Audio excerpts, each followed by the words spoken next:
success in space. He was Yuri Gagarin, the astronaut for Russia.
Bonjour, je m'appelle Clément Mona, je suis infographiste 3D et j'aimerais vous présenter mon projet plus en détail.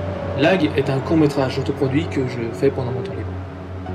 On a essayé d'imaginer une histoire simple, sans être simpliste, qui met en scène peu de comédiens et peu de décors, afin de garder quelque chose de relativement facile à réaliser. C'est écrit par El Puerto. Je vous invite à découvrir son travail dans le dernier Doggy Bags, tome 5, disponible un peu partout. Comme on avait besoin d'un avion pour ce film, on a décidé de le faire en vrai, tout du moins le cockpit. Et de ne pas le faire en 3D, comme j'aurais pu le faire parce que je suis infographiste. En plus, construire un tel objet, ça a vraiment quelque chose de fun. Et je pense que ça peut complètement rajouter un cachet spécial au rendu de notre film. Peu après, j'ai rencontré Marco, qui m'a aussitôt proposé ses services pour fabriquer le cockpit en métal. Il trouvera tout ce que vous lui demanderez, et s'il ne le trouve pas, il vous le fabriquera. Concernant les parties du film qu'on ne pourra pas filmer en live faute de moyens, je vais les réaliser moi-même en image synthèse puisque c'est mon métier.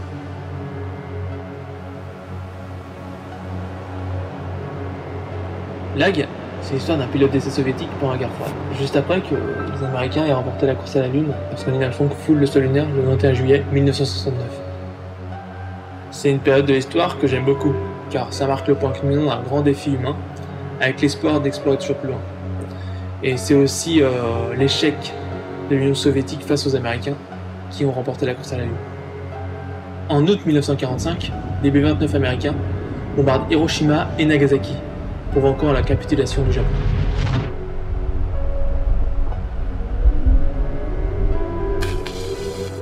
Vers la fin de la Seconde Guerre mondiale, 3 B-29 américains sont tombés entre les mains des soviétiques. Comme c'était le bombardier nucléaire avec le plus grand rayon d'action de l'époque, les soviétiques en avaient plutôt peur. Ils ont donc démonté l'avion, ils ont moulé chaque pièce pour en faire un clone.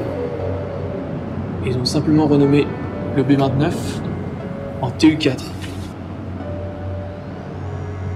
Le Lag, l'avion de notre film, est également né d'un espionnage industriel. Les Russes ont volé les plans du Blackbird américain pour en faire une version à leur sauce, une version soviétique. C'est un avion super rapide qui va à plus de Mach 3. Voilà, je vous invite à suivre notre progression via notre page Facebook ou notre chaîne YouTube. Si vous êtes intéressé, toutes les informations sont disponibles dans la description de la vidéo. D'autres vidéos arriveront prochainement, donc je vous dis à la prochaine.